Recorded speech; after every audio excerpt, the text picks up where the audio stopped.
Fue fundada en 1992 en la ciudad de Concepción, Chile. Además, es una oficina profesional de arquitectura que ha desarrollado amplias y diversas acciones relacionadas al ejercicio de su profesión, incluyendo planificación urbana y del territorio, seccionales y planes maestros, diseños arquitectónicos, diseño de objetos, incluyendo la docencia universitaria. Actualmente se especializa en el diseño integrado y sustentabilidad, la que se aplica en el desarrollo de planes de largo plazo para ciudades intermedias. Lidera junto al arquitecto Esteban Undurraga el equipo profesional que postula a la ciudad de Concepción a la Network de Ciudades Sustentables gestionada por las International Center of Sustainable Cities con sede en Vancouver en el proyecto denominado ConcepciónPlus.net.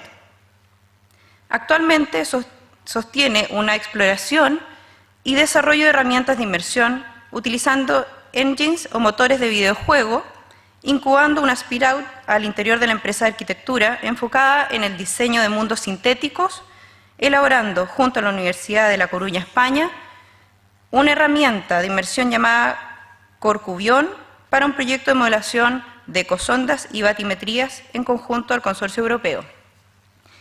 La ponencia de hoy, Concepción Plus, Desarrollo Estratégico a Largo Plazo, el expositor Andrés Durán Astorga.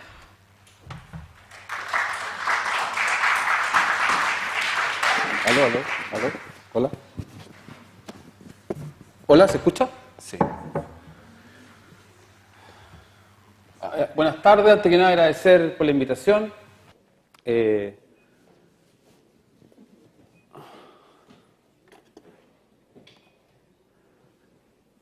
Mira, en general la invitación a conversar acerca de una obra en particular me parecía, a mi juicio, autorreferente. Creo que era fome a mi gusto. Quería tratar de compartir con ustedes un proyecto que estamos empujando, un equipo de personas, un colectivo bien híbrido, que básicamente se activa el año 2007, se inicia formalmente el 2009 con una conferencia internacional acá en Concepción y obviamente toma un impulso importante el año 2010, luego del terremoto.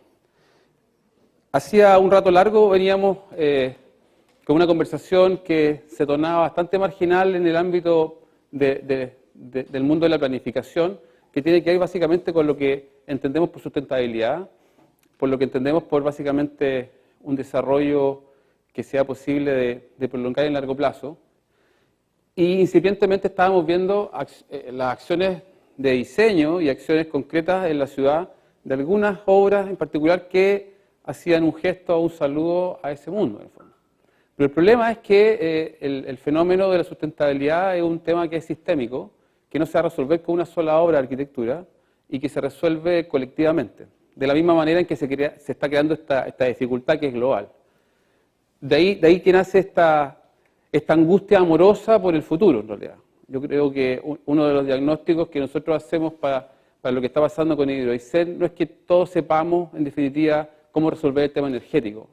La demanda tremenda es la angustia por un futuro que no se resuelve en los próximos 4 años ni con una sola represa, ni con una matriz que no sabemos para dónde va, en realidad. Hay una angustia de cómo seguimos adelante y cuál es esa ciudad o sociedad que estamos construyendo.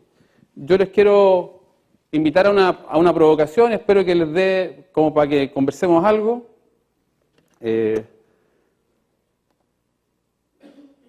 Vamos.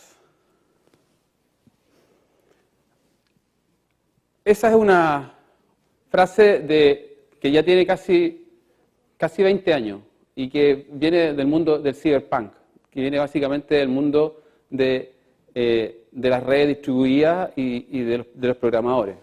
Efectivamente, hoy día más que nunca probablemente sea el futuro lo que influye mucho más en lo que nos está pasando hoy en día, la sensación de ese futuro incierto que de todo lo que haya pasado anteriormente. Y me parece que es una buena manera de comenzar, como que sentimos que ese futuro está ahí. Concepción Plus está definido básicamente como una plataforma para básicamente incluir y participar. Hoy Hoy día, si no somos capaces de visionar y de ensoñar, de tener una visión del futuro, probablemente sea súper difícil comunicar y de empatizar eso con nuestros iguales, en definitiva. En gran parte, las conversaciones que hemos visto del mundo político, del mundo como de quienes están a cargo de cómo van a ser las ciudades o las reconstrucciones, carecen de una contraparte ciudadana o de una contraparte que venga de abajo hacia arriba, que tenga una idea clara de cómo es la ciudad que quieren o cómo son los territorios que ellos quieren habitar.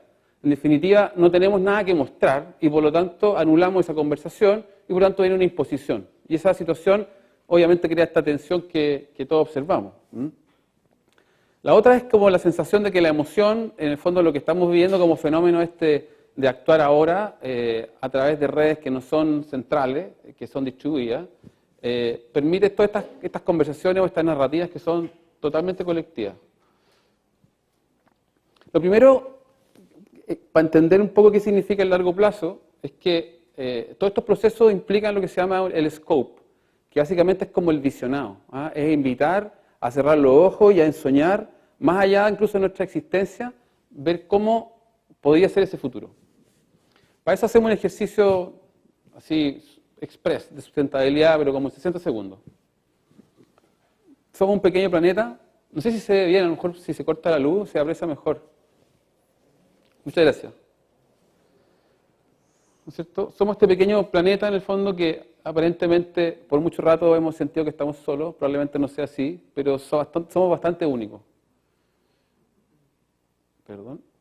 Hace más o menos 1 millón de años, un homínido un poco más astuto eventualmente se convierte en el ente dominante, ¿no? Rápidamente se convierte en un ser social y inmediatamente aparece básicamente las organizaciones que lo constituyen como tal, los clans, las familias, la aldea, y eso obviamente es el germen de la ciudad. En 1450 más o menos como que se nos ocurrió organizar el lenguaje y de alguna forma aparece la imprenta. Y esa es una primera gran revolución. Esta primera gran revolución tiene mucho que mostrarnos y que enseñarnos de lo que estamos viendo hoy día. Cuando aparece una disrupción como tal, comienza a aparecer, por así decirlo, una gran transformación en la cantidad de información que se comienza a transmitir de un lado hacia otro. Y cuando eso ocurre, obviamente viene una especie de crisis y colapso de los sistemas imperantes. En el 1980 viene básicamente Internet. Y eso está ahí, al lado. Sin embargo, la ciudad, y estas fotos son de hoy día, sigue siendo este espacio analógico de intercambio esencial, en el fondo. El lugar donde básicamente nos conectamos y donde transferimos conocimientos, riqueza, y básicamente estamos en relación. Es decir, la ciudad tiene sentido en ese nosotros.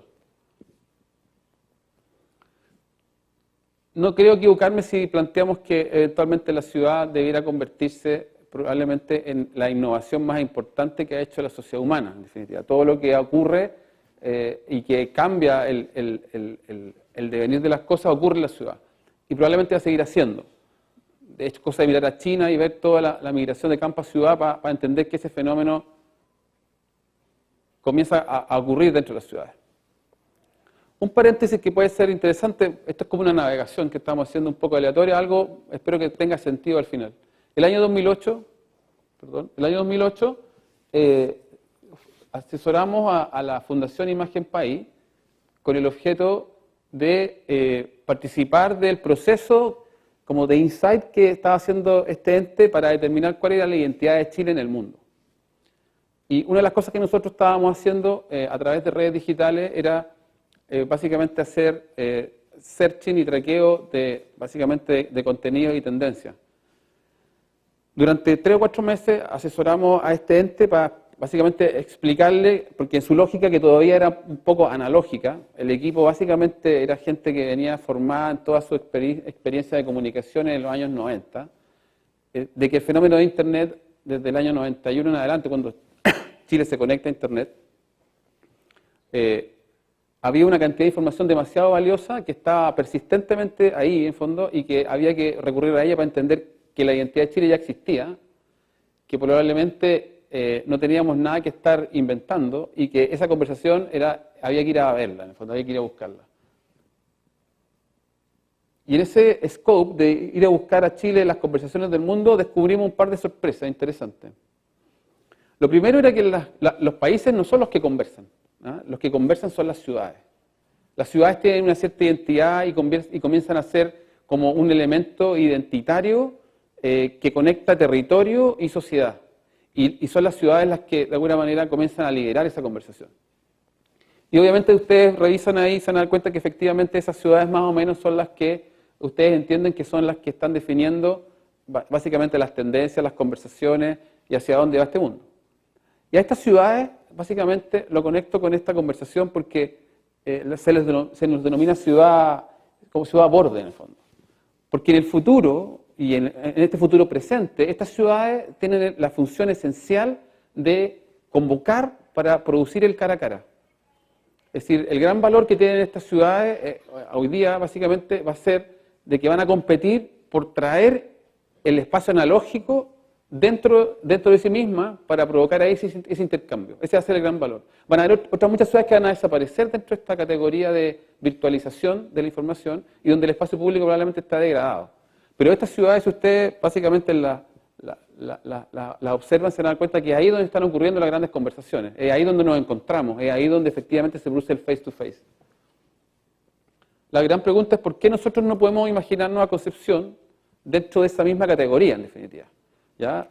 Somos como la tercera condición de desarrollo urbano en la parte líquida del planeta. ¿Ah? Después de Oakland y Melbourne, somos el tercer punto urbano en la zona líquida del globo. Podríamos perfectamente pensar que somos influyentes dentro de ese espacio. Por lo tanto, tal como dice Joel Garreau, el contacto cara a cara es el único sentido de esta ciudad en el futuro. ¿Ah? Desde siempre hemos estado contando una historia alrededor del fuego y un chip no va a cambiar eso. Y las ciudades van a competir por ser punta en aquello. Ahora, ¿cómo estas ciudades en definitiva están enfrentando ese futuro? Primero conversando, algunas muchas, y otras también proyectándose en el tiempo, o sea, mirando más allá de los próximos 100 años. Y aquí comienza de alguna forma esta condición de disrupción. Es decir, si yo coloco la conversación esta en el Consejo Municipal de Concepción, probablemente se diluya en los pequeños poderes y en las pequeñas ambiciones que tendrían los personajes que les toca actuar dentro de esos 4 años, en el fondo, porque tienen presiones tácticas. Por eso es que estas ciudades tienen que prolongarse y mirarse más allá de los 100 años, porque trascienden una comunidad, trascienden la existencia personal. Y por eso los 100 años además se retrotraen en planes de 25, para que en los primeros 25 años colocar un proyecto que tenga el ADN de toda la promesa final, en definitiva. Ahora, 100 años no es tanto. 100 años es lo que eventualmente ha demorado en que la Universidad de Concepción sea lo que es, en el fondo. Ese es un buen ejemplo para entender de que hace 100 años atrás aproximadamente, un grupo visionario miró y definió de que era interesante plantear una ciudad, o sea, una universidad conectada de esa manera con la ciudad. Hace 100 años atrás habían problemas de índole sanitario probablemente, la gente moría de tifus en las calles, pero alguien tuvo una visión de mirar más allá de eso táctico y miró que eso iba a ser esencial dentro de nuestra identidad. Efectivamente eso ha sido así. Ahora, dentro de estas grandes conversaciones, estas ciudades en el fondo tienen básicamente como esta matriz de grandes preocupaciones, ¿ah? De grandes conversaciones por lo demás. Entonces, en la Fundación de Chile, en el fondo, una de las cosas que se evaluaron era establecer cuál era el papel de Chile o las ciudades de Chile al interior de estas grandes conversaciones. O sea, el futuro era una angustia, el tema energético, el cambio climático, el tema cultural, los mercados y la innovación, tecnología, internet y política estaban cruzando esas temáticas y estas ciudades. El tema era que Chile no lideraba nada, no llevaba ninguna de esas conversaciones como el elemento referencial, ni menos una ciudad de Chile. Por lo tanto, eso era una buena noticia, porque en el fondo todo lo que hiciéramos era para crecer, en definitiva.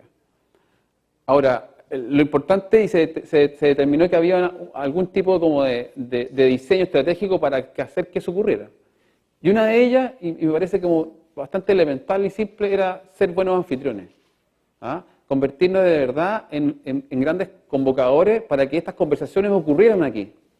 Una de las ideas fue hacer una gran conversación en torno al cambio climático, aprovechando de que Chile entero es un termómetro y que definitivamente era posible traer a los grandes líderes de esa conversación a Chile. ya solamente ese elemento referencial y de punta nos colocaba inmediatamente adelante en esa conversación. Cada una de estas preocupaciones, en el fondo, tiene como una segunda derivada, ¿no? El futuro está en las ciudades, la energía tiene un problema que es el pick oil, el pickle del petróleo, ¿no es cierto? Conciencia, renovables, innovación, bienestar, estabilidad, redes y educación. O sea, como que todas tenían una segunda bajada, es decir, esas problemáticas pueden tener resolución. Entonces, de las grandes definiciones, el futuro parece que se resuelve en las ciudades, no se está resolviendo en el campo, en el fondo. ¿Ah? Se resuelve definitivamente en los grandes conglomerados urbanos. O sea, el mundo ya se convirtió en esta gran aldea y efectivamente se volvió urbano. Sin embargo, eso también trae anomalías. No sé si ustedes vieron esta película, Slumdog Millionaire, y una película increíble, en el fondo, una mirada repotente, diferente a lo que hemos entendido de que es básicamente la India, y con una mirada recruda de lo que ocurre justamente como en el borde de estas grandes megaciudades. ¿Ah? Sucede que efectivamente el centro como la cartografía de estas ciudades se conoce hasta un cierto perímetro de borde. El resto es un continuo, básicamente una especie de membrana que se está moviendo todo el tiempo. Es de tal precariedad lo que ocurre en esos bordes que nadie sabe cómo está el otro día, en definitiva. De hecho, ningún taxista conoce todos esos bordes. ¿Ah? De hecho, había un proyecto súper interesante donde se hacía cartografía utilizando a los taxistas, llegando a estos bordes y cartografiando en ese proceso estos instantes. Porque básicamente son instantes urbanos. También ocurren estas situaciones increíbles, en el fondo. Esto es Bangkok. Y en esta situación de yuxtaposición, en el fondo, en donde ocurre este fenómeno de que la ciudad comienza a traspasar sus propios límites, o los que aparecían como límites duros, aparecen estos dobles usos. ¿Ah? Y lo que era la línea del tren es un mercado, en el fondo. O sea, es muy notable aquello, en el fondo, porque está hablando de que hay un momento en que esa infraestructura que parecía como el límite de la ciudad, necesariamente la tenemos que incorporar.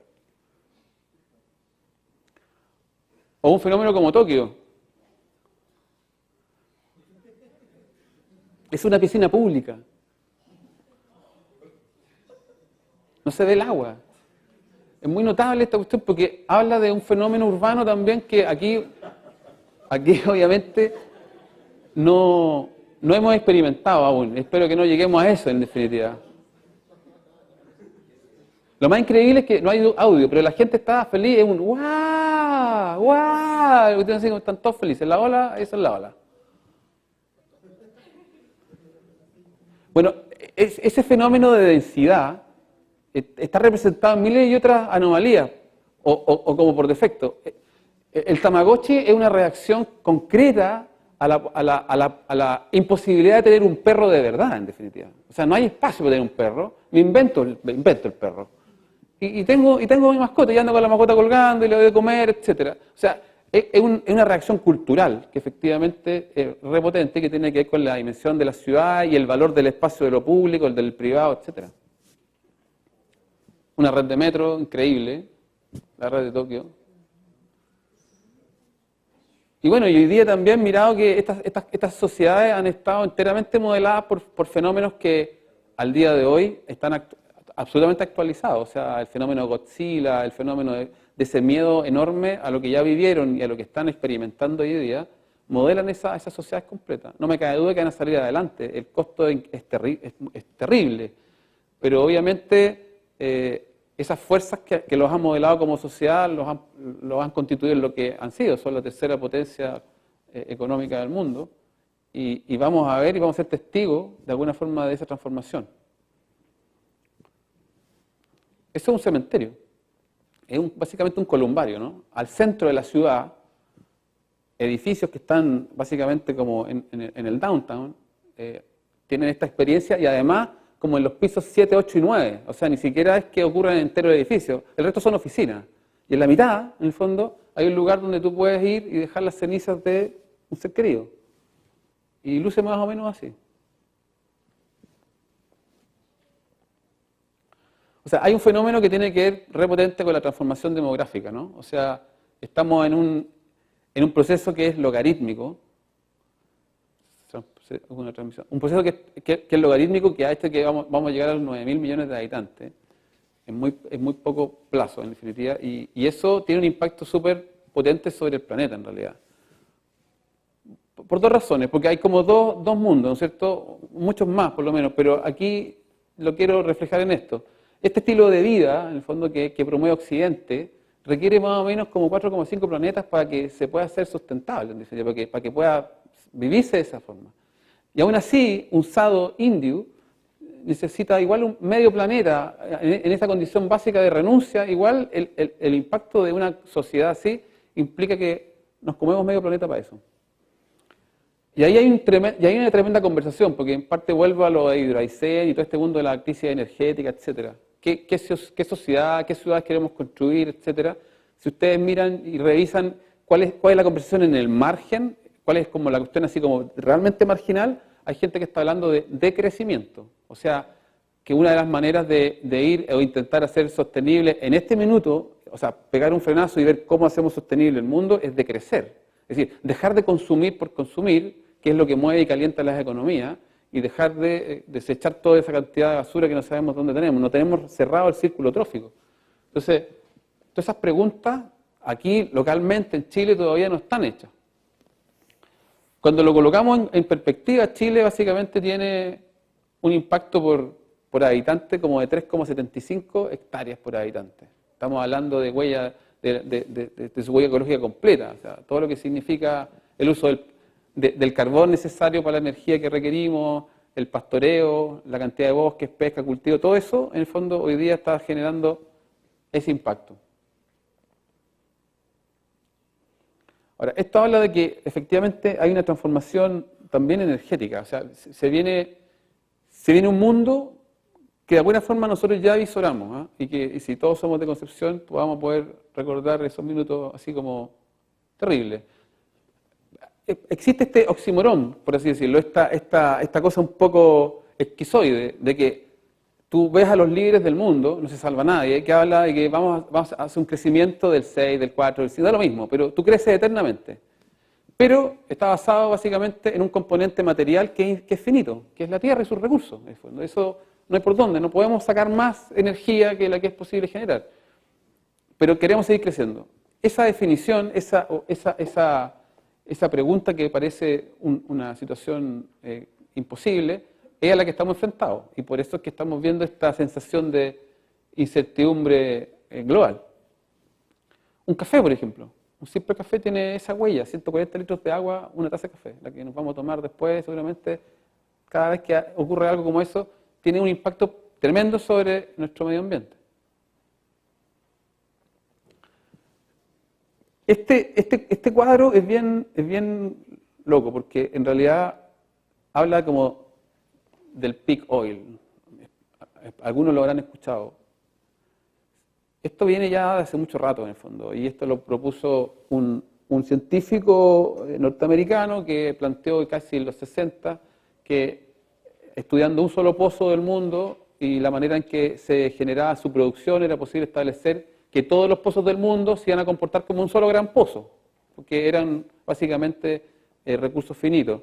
Y que esto tenía como una curva de campana. O sea, hay un minuto en que había una manera bastante fácil de obtener el petróleo, llegaba al punto del clímax, la cúspide, y luego caía y descendía, y cada vez era más difícil obtener crudo más barato y accesible.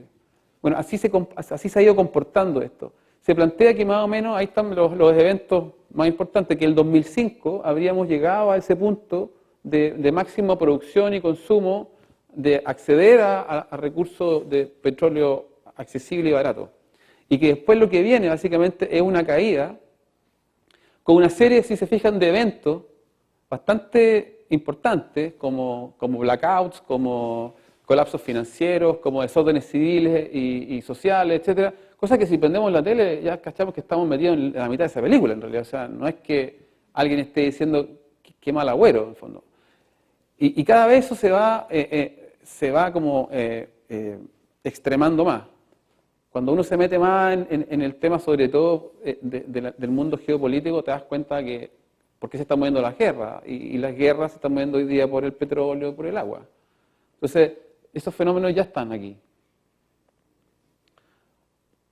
Yo considero esto como un hecho. Aún no hemos logrado resolver este enigma de construir o diseñar una sociedad que sea ambientalmente sustentable. Ahora, siempre hemos entendido algo de una forma como aislada, y principalmente, generalmente tendemos a hacerlo en todo orden de cosas, pero hoy día cada vez más percibimos que esto es holístico. O sea, es sistémico, y por lo tanto no podemos tomarlo solo de una sola dimensión, y están interconectados y son interdependientes. Y obviamente ya no podemos tener la cabeza metida ahí, en el fondo, o sea, tenemos que hacer algo. Lo primero es aceptar que estamos actuando también de una forma que podríamos decir que hay una activación de un sistema inmunológico que ha hecho que actuemos como redes, redes de contacto, redes de amigos, redes sociales, redes, finalmente como redes.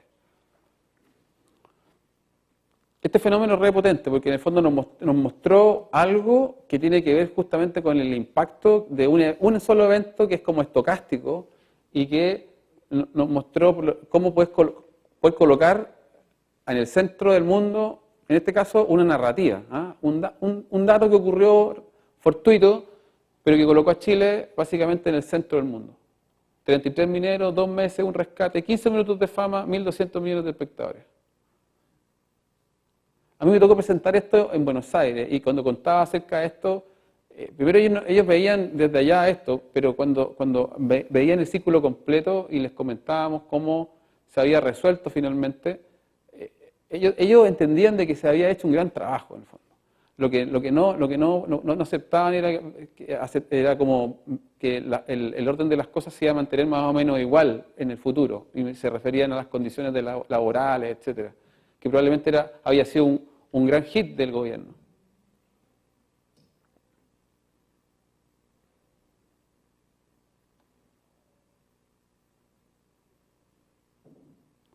Y de hecho, el ejercicio que hicimos justamente también con la gente de la Fundación País fue ver efectivamente el impacto económico que significó la marca Chile en esos minutos. Y era algo así como 2.200 millones de dólares. Era una cuestión así impagable, inmanejable por ningún presupuesto de ninguna nación en el fondo. Y de hecho, aparecieron básicamente las películas, aparecieron básicamente los relatos, aparecieron los juegos en línea, Rescata a los 33, todo lo que tú te puedas imaginar en relación con ese mundo estaba ahí en el fondo. Y apareció también con esta eclosión que significa la red. ¿No es cierto? Y nuestro amigo que hace la performance en el show de Letterman, y que es como el punto más alto, ¿no es cierto?, de que ya...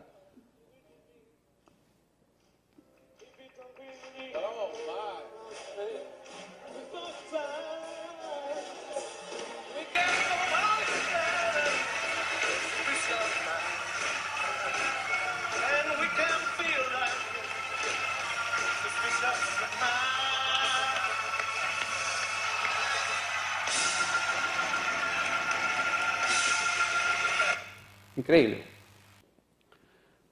Bueno, hablamos de resiliencia. ¿Sí? Estos fenómenos que parecen desconectados nos están hablando de cómo de repente un evento que parece como aislado, de repente se coloca en el centro del mundo. Los territorios hoy día son análogos y digitales. O sea, hay un soporte que es lo que nosotros reconocemos donde estamos, que tiene toponimias, onomásticas, tienen nombres los lugares, etcétera. Y por otra parte hay una interfaz que es la que construimos en forma virtual y que es como su sombra.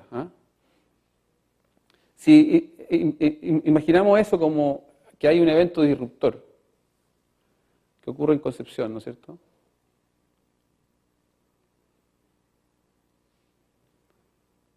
Nos colocamos ante un desafío que es epocal. Si actualizamos al mundo y vemos lo que nos ocurrió el 27 de febrero,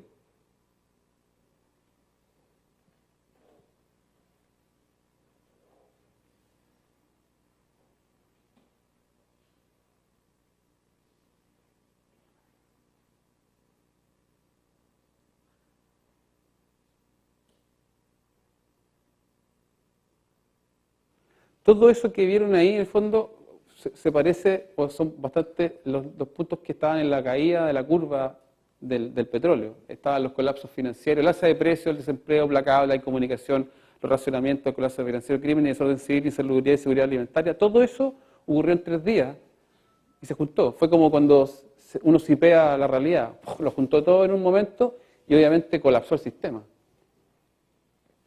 O sea, ese futuro presente ya estuvo aquí, lo cachamos, no nos gustó y hay que hacer algo al respecto, en definitiva. Lo primero era darnos cuenta que la ciudad no fue capaz ni fue resiliente a este evento. O sea, probablemente muy pocas ciudades del mundo eran capaces de hacerlo. Aún así, creo que efectivamente la ciudad resistió increíblemente para el evento, en el fondo. Después de lo que vimos en Japón, claramente la sacamos muy barata. Por lo tanto, aquí hay una posibilidad de desarrollar esto no como un problema, sino como una solución. Lo de los 100 años que había comentado se inicia básicamente por lo que comentaba anteriormente, porque es posible generar básicamente conexiones con lugares que son equivalentes a nosotros, o sea, una red de ciudades parecida, dejar de pensar en que Santiago no nos mira, no nos pesca y todo ese cuento, y comenzar a mirarnos como un ente que es una oferta más global. Cuando un mes posterior al terremoto llegaron unos arquitectos californianos, estuvieron en nuestra oficina, nos pidieron que le hiciéramos básicamente un reporte y los ayudáramos a reconocer territorio. Y ellos hicieron una prospección que después se convirtió en un documento, que ya está hecho un libro y que lo vamos a liberar prontamente.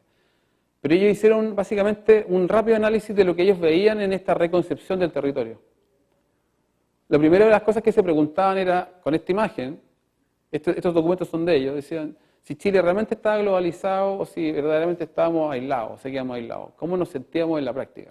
Esa escena fue dolorosa para todos, porque en el fondo toma el teléfono, aquí está, cuesta 2 baterías, cuesta $100.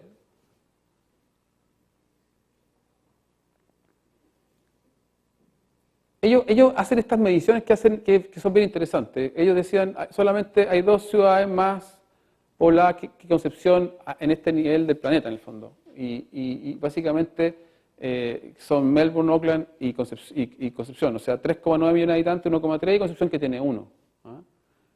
Y lo otro que estamos en la zona en donde está solamente el 30% del volumen del planeta, estamos en la zona líquida del planeta.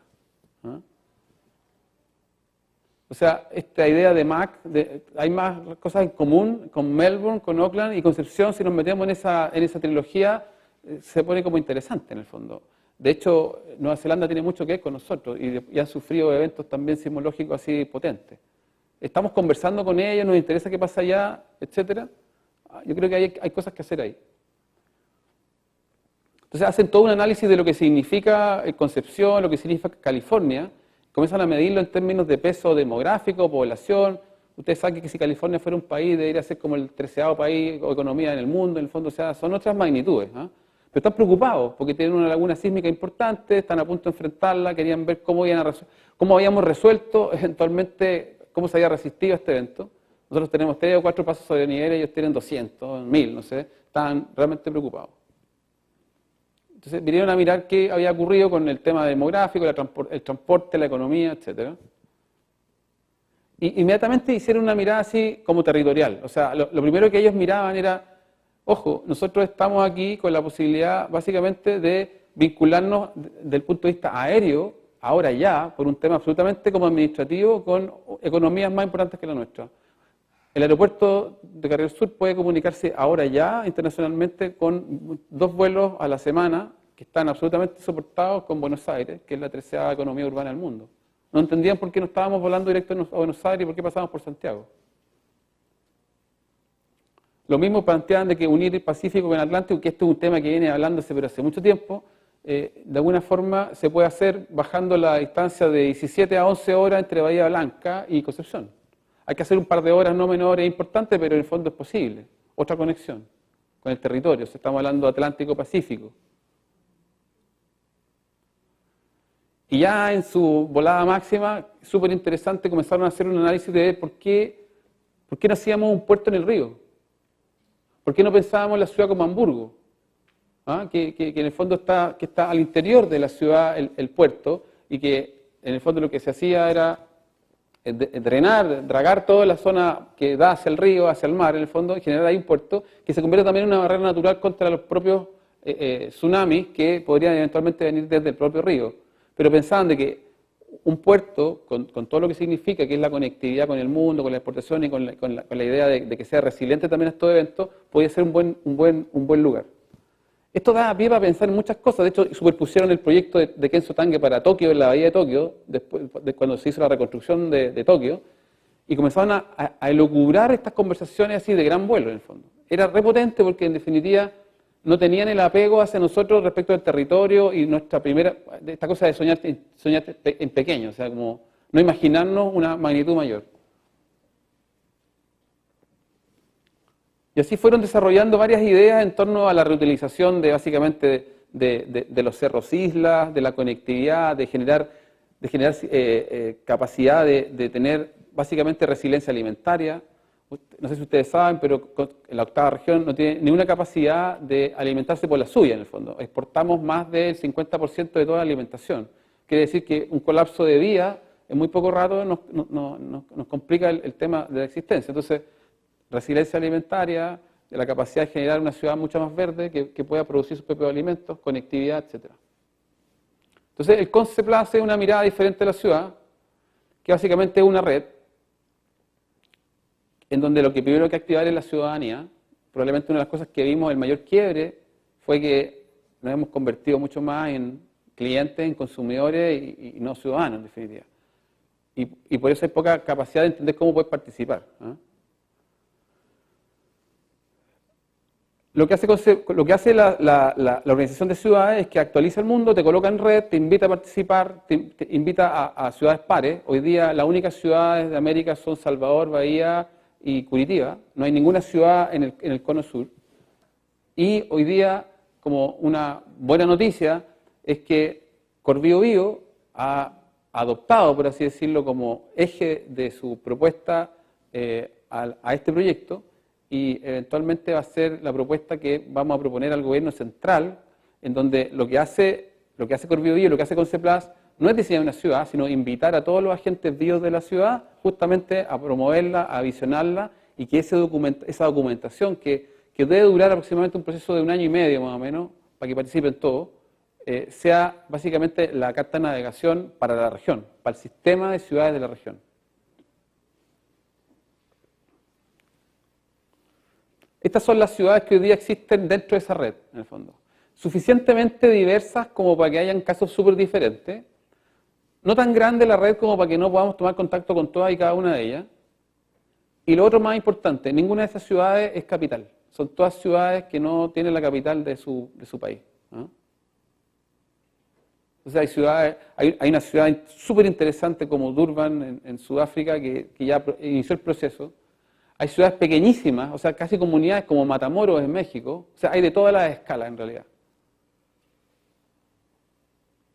Y finalmente, lo único que creo que requiere esto, en el fondo, y para terminar, tiene que ver con que hay que activar el tema de la ciudadanía como de verdad, como un deber y un derecho para poder participar de estos procesos. O sea, si hay un tema que trasciende lo meramente arquitectónico, es el fenómeno de la ciudad, y eso se hace colectivamente. Así que están invitados, probablemente vamos a hacer algunas actividades aquí en muchos lugares para que ustedes conozcan de qué se trata, y va a ser, aparte entretenido, verdaderamente como el desafío de ustedes, en definitiva, porque de nuestra generación. Eso sería. Muchas gracias.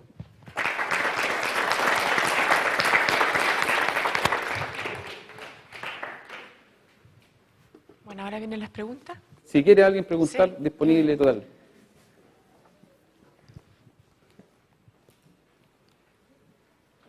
¿Preguntas?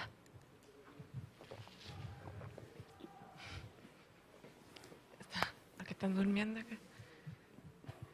¿Ahí? Ya. Hola, Hola. buenas tardes. Bueno, lo primero, felicitarlo por su trabajo. Pucha, está demasiado metido, digamos, por decirlo de alguna forma, en su exposición. Y me parece que son temas que lo abordó como, digamos, necesitamos nosotros, como, digamos, estudiantes de arquitectura, escucharlo de esa manera. Si es serio y con visión de futuro, digamos. Y lo otro era que no me quedó claro, el tema de usted estaba hablando primero del tema de la visión de país de Chile, que su trabajo empezó, bueno, sí empezó con una diapositiva sobre, y quería saber si es que encontraron esa visión de país o simplemente se derivó al tema de la identidad como pequeñas ciudades. Eso. O sea, una de las como conclusiones era que el ente nación es un abstracto, ¿te fijas? Y funciona en ámbitos como representativos de vínculos de tipo de orden político, pero desde el punto de vista de lo que significa quiénes están haciendo las transacciones, quiénes están conversando, quiénes hacen intercambio, quiénes compiten por obtener un espacio dentro de la escena global, no son tanto los países, sino que las ciudades. Y las ciudades incluso compiten al interior de sus propios países y la llevan en el fondo. O sea, Londres quiere ser mejor que Tokio, Tokio mejor que París, París mejor que Nueva York, y como que ese club, en el fondo, que también tiene mucho que ver con dónde Chile quiere estar, en el fondo. Chile dice que pretende estar en la OCDE, en un país desarrollado, pero todavía tenemos una asimetría enorme, en el fondo. Somos el país que tiene la mayor asimetría en términos de ingreso per cápita de todo el sistema, en el fondo.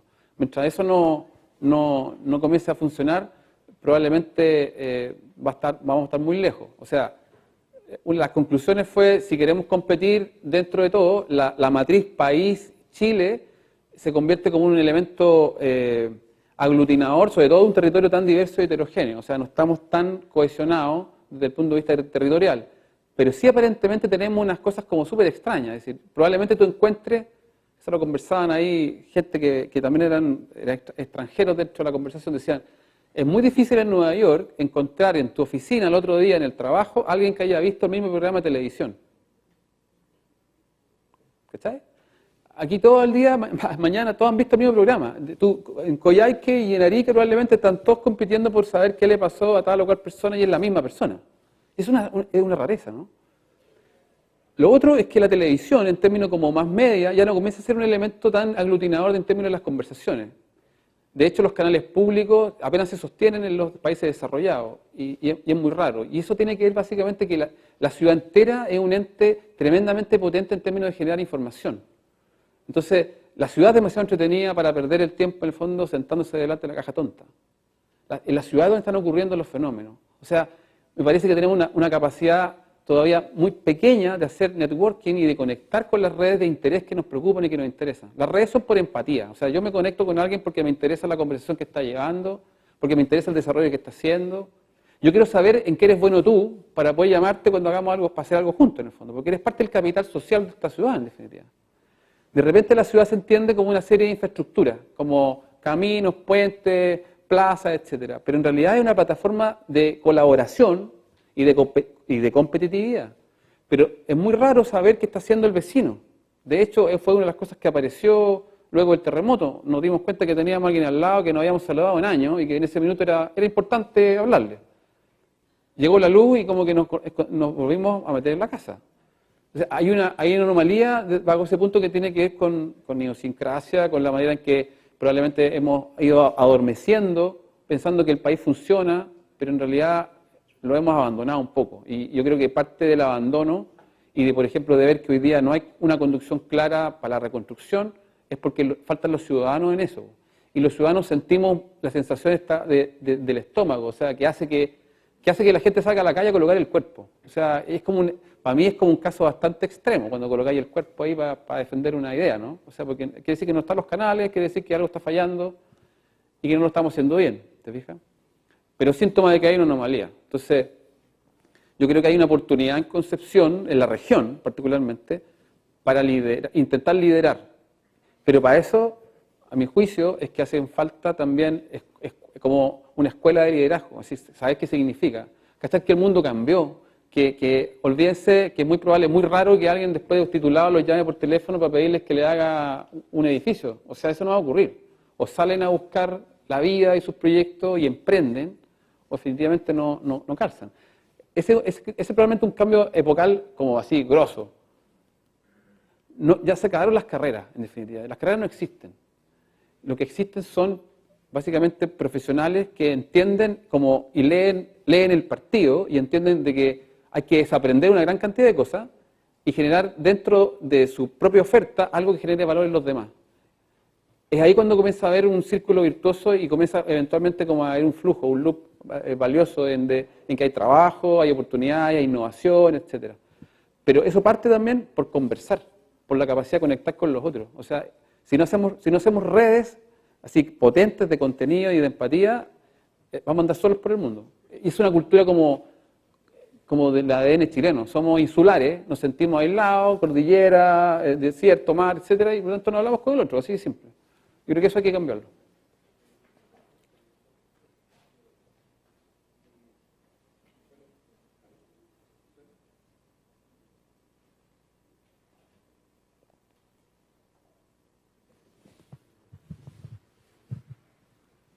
Y bueno, y la última pregunta.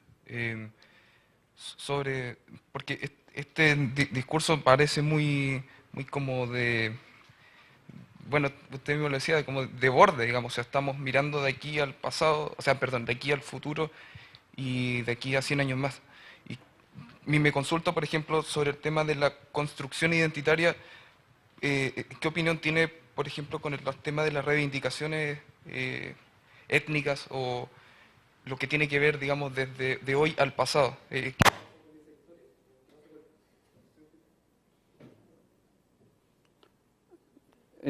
No entendí la última parte, se cortó.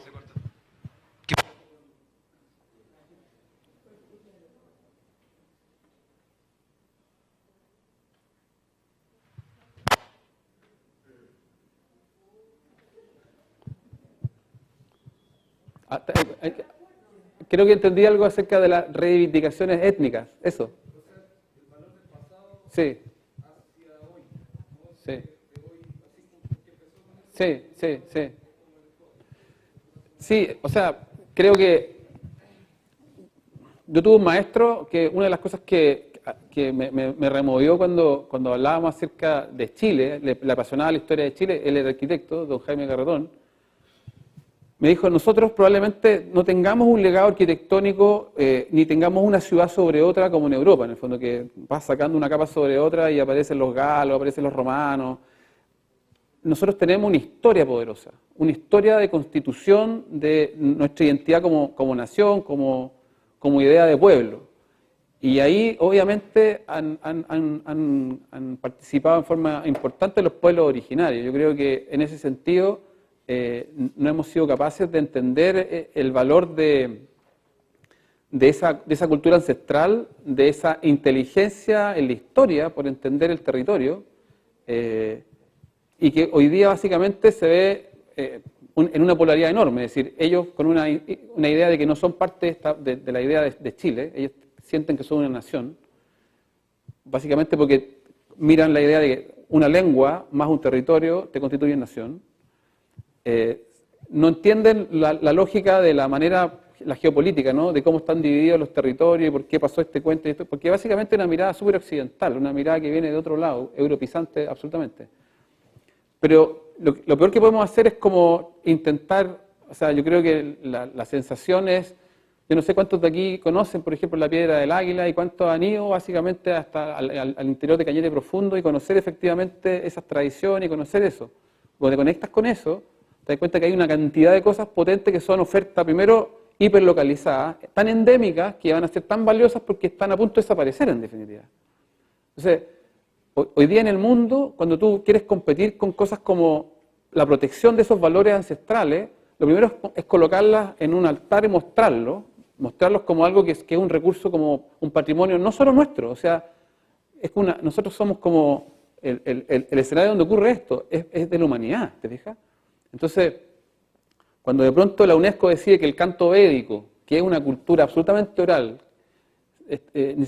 básicamente es patrimonio de la humanidad, en el fondo, y se cultiva de boca en boca, hay cosas como, no sé, como el merquén, por decirte, que son de aquí, y no son de ninguna otra parte, en el fondo, o la frutilla blanca, que se da solamente en Cañete, o los papas de colores, y ahí comienza a ver qué pasa con Monsanto, y todo ese mundo de cosas que están ocurriendo que son de la globalización, que implica que necesitamos una comunidad, una sociedad más informada para poder actuar en consecuencia, o sea, si no se hace lo indefendible, en realidad se polariza, mucha desinformación, nuevamente del estómago y nada. Yo empezaría, yo no te puedo responder porque no soy un experto antropólogo ni nada, pero sí he tenido la oportunidad de conocer en profundidad con amigos que sí me han invitado a esos mundos. Y te digo que es alucinante. Y creo que a nosotros no nos educaron en la idea de valorizar aquello. Te fijas como que nuestra historia comienza en la República.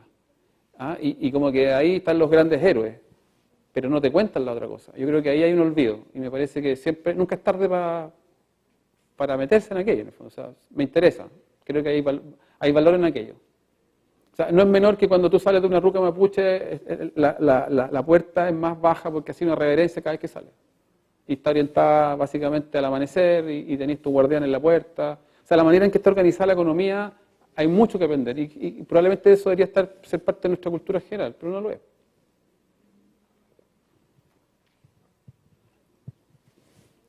¿Por acá una pregunta? Ya.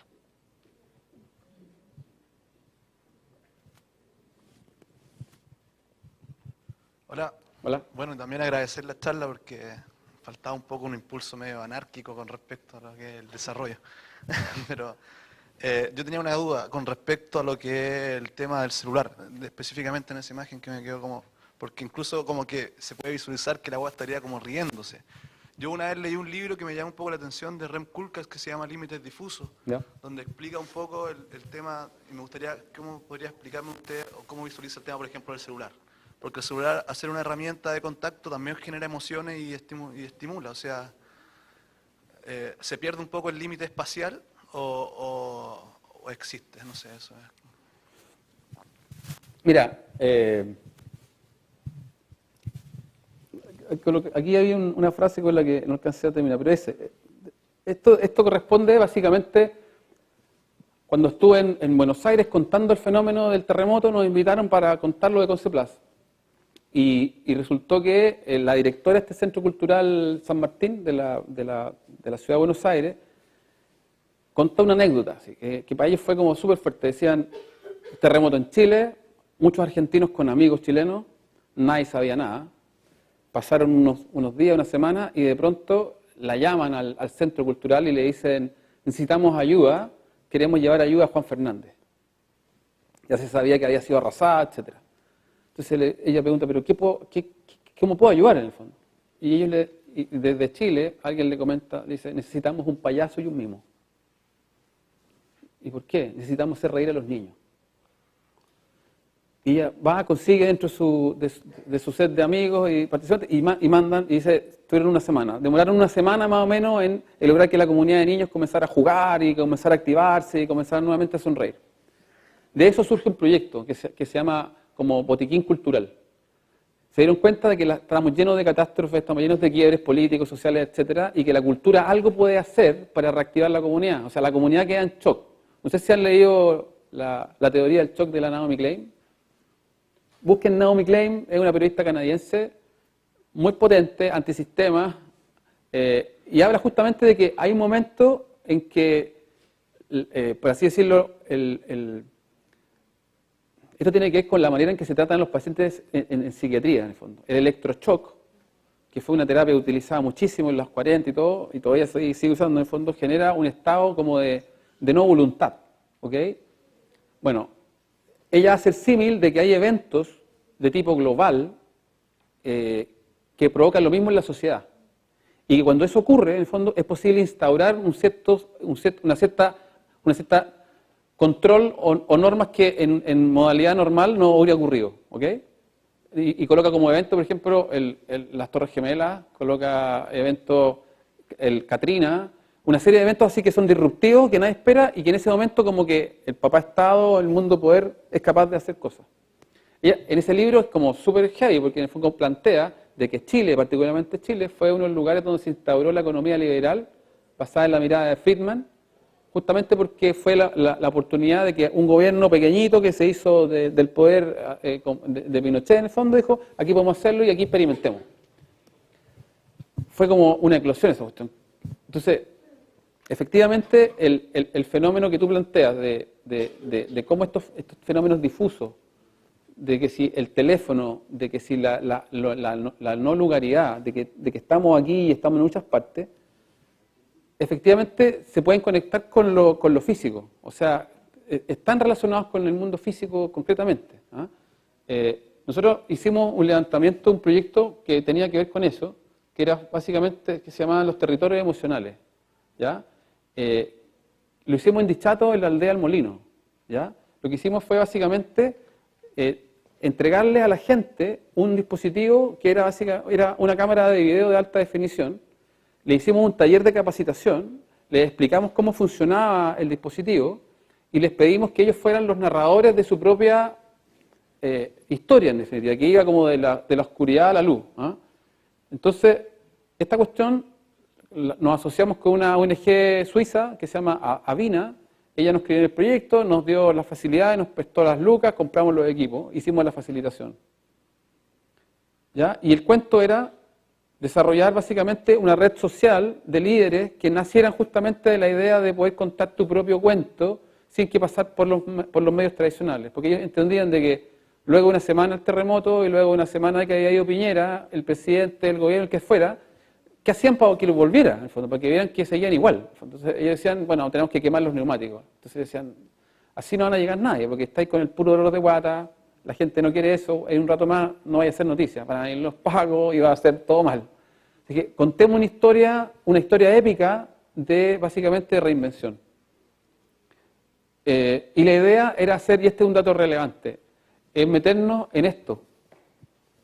O sea, el accountability ciudadano es clave. El ser capaz de decirle a una autoridad electa democráticamente que usted tiene un contrato social que prometió hacer de tal y cual cosa, es efectivamente una de las labores que tiene la comunidad. Si uno piensa que por defecto esa cuestión va a ocurrir sola, eso no ocurre así. Donde han avanzado muchísimo en esto, y hay un ejemplo pero notable de accountability ciudadano, es en Bogotá. Tiene un proyecto que se llama, y pueden buscarlo en internet, que se llama Bogotá, ¿cómo vamos? Y se trata de lo siguiente, lograron modificar la ley orgánica de municipalidades, ¿ya? Entonces, candidato a alcalde, hago una promesa pública, ¿no? Digo, yo voy a hacer tal y cual cosa si ustedes me eligen, y tengo aquí mi listado de mi proyecto de gobierno. Ese proyecto de gobierno se transforma en un contrato, voy, notaría, lo inscribo, lo coloco y la gente elige ese contrato, ese personaje y te elijo. Después de que el personaje es electo, hay una accountability permanente, que son encuestas y que son sistemas de medición permanente para saber cómo se va avanzando en el proyecto que propuso. Si por alguna razón X, la que fuere, no se está cumpliendo, la comunidad literalmente despide al alcalde. Entonces, esa cuestión es como, wow, si tú hoy día, fíjense lo que ocurrió para el 21 de mayo, la gran conversa era cuántas promesas se habían hecho, qué porcentaje se habían cumplido. O sea, vamos en esa dirección en realidad. Yo te pongo esta cuestión. Cualquiera de nosotros que sea contratado por una multinacional, que nos estén pagando buenas lucas por cumplir un objetivo, si al menos estamos haciéndolo, sobre azul, chao, muchas gracias y adiós. La política todavía no entra en esa ética. Y yo creo que es parte de nosotros intentar cambiar eso. Pero lo que va a ocurrir desde la innovación social. No va a ocurrir desde la innovación institucional. El Estado no es capaz de inventarse esto. No le conviene, no le interesa, no va a ir para allá. Por lo tanto, se necesitan un par de locos con ganas de hacer básicamente inventos, experimentos sociales. Yo creo que el arquitecto hoy día tiene esa labor, debe ser, entre comillas, una suerte de agitador social, en el sentido de inventar, ser capaz de promover innovación, etc. Y lo que hicimos era básicamente inventar una manera de medir la emoción de las personas. De hecho, inscribimos este proceso, estamos utilizando los celulares para desarrollar, ustedes están locos como estamos desarrollando para iPhone y para BlackBerry, sistemas que permiten tener métricas que están distribuidas en la gente, en definitiva, y que permiten establecer la manera en que están ocurriendo cualquier pregunta, en definitiva, o cualquier evento que te interesa gestionar. No sé si ustedes saben, pero hoy día Francia, Inglaterra están midiendo ya no solamente el PIB, sino están midiendo lo que ellos denominan la felicidad interna bruta. Y eso se le ocurrió al príncipe de Bután. El príncipe de Bután dijo, nosotros somos el reino más feliz de la tierra. Ustedes cachan, pero hoy día un taco en Avenida Costanera en Santiago genera y aumenta el PIB, porque está ahí consumiendo básicamente gasolina y aumenta ese gasto en definitiva. Pero eso no nos hace más feliz. por el contrario, nos deprime, nos degrada, etc. Entonces, ya están estos mundos intentando saber qué nos hace feliz y qué nos hace pleno. Y eso ocurre en las ciudades. Entonces, estamos inventando métricas de autorreporte que permitan efectivamente a la gente común y corriente decir qué te está pasando con tal o cual cosa. En el fondo puede ser una pregunta tan trivial si tu barrio es seguro, si te gusta, si no te gusta, si puedes participar del desarrollo colaborativo, participativo. O sea, una de las grandes falacias que creo que se van a ir abajo es que las ciudades, porque es un hecho, no las construyen los arquitectos. El 80% de las construcciones en el mundo no son construidas por arquitectos. Y eso es una realidad. Hoy día el mundo de los especialistas se está acabando. El sentido común necesita aflorar porque en el fondo es lo que necesitamos todos en definitiva, porque si no hay exclusión y hay esta necesidad como de participar desde el cuerpo. ¿Ah? Entonces estamos haciendo ese tipo de cosas, por ejemplo. Yo creo que ahí nosotros estamos aportando de alguna forma en ayudar a modelar la ciudad. Porque estamos preguntando. Me tocó, y ahí termino, me estáis haciendo ojito, ¿no? ¿Me tengo que ir? El día en que se hizo público el proyecto del borde costero allá en Dichato, me tocó estar presente. Y sin discutir que técnicamente está bien resuelto, porque no tengo nada al respecto que decir, o sea, se hicieron los estudios que correspondían, se hicieron las modelaciones de tsunami, se elaboraron las cartas de protección, se desarrollaron medidas de mitigación, etcétera. Todo ok, conozco a los profesionales, algunos son amigos míos, los conozco. Me di cuenta que el gran error que se había cometido ahí, en definitiva, era que esto era como una especie de juicio, ¿no? Donde estaba por ahí el abogado, el fiscal, por así decirlo, y el defensor no existía. O sea, no había ningún arquitecto, planificador, psicólogo, al lado de, comillas, las víctimas de este evento.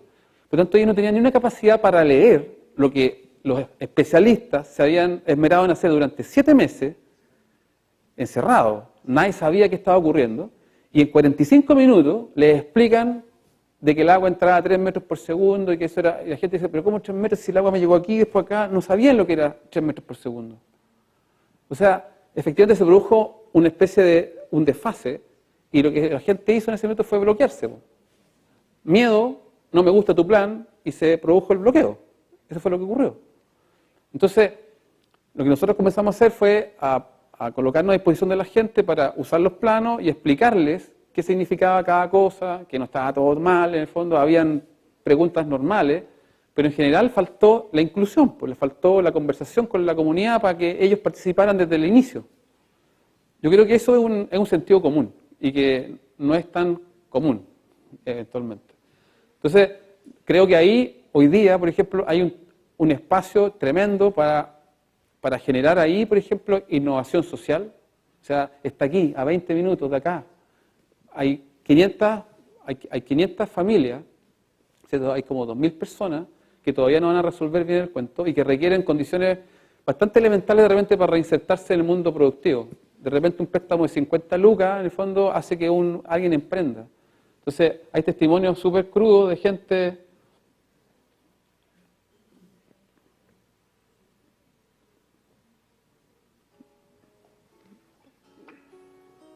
Este es uno de los productos que se hicieron. A ver, no sé si... Perdón, de nuevo.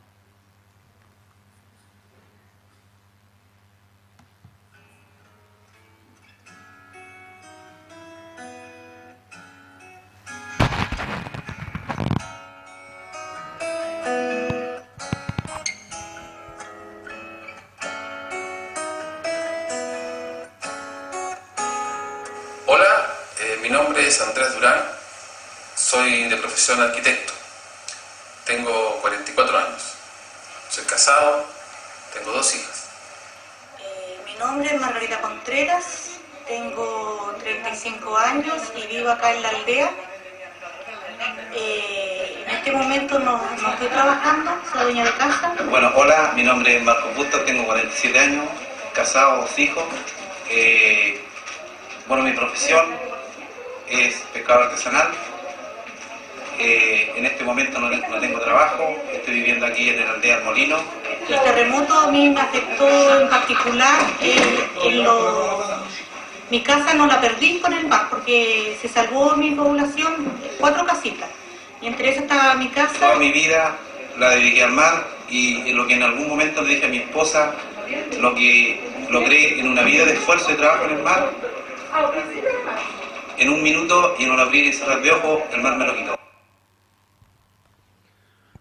Hicimos algo interesante con ellos, porque en fondo les dejamos los equipos, ellos están registrando esto y están haciendo una bitácora de la reconstrucción. Cada cierto tiempo vamos y registramos la información, estamos subiéndola a la red y logramos primero la convergencia de medios, porque logramos que desde un video casero, por comillas, en el fondo llegara finalmente a la televisión, contando justamente una historia básicamente como de superación. O sea, lo que les contábamos era, les enseñamos a entender el fenómeno mediático para que tuvieran relevancia y no desaparecieran. Entonces, les ayudamos a entender cómo narrar su propia historia. Súper elemental, súper sencillo, y lo que vamos a hacer al final van a ser esas métricas emocionales que van a contar esta historia y que van a tener básicamente números para poder soportarlo. Eso, no sé qué más.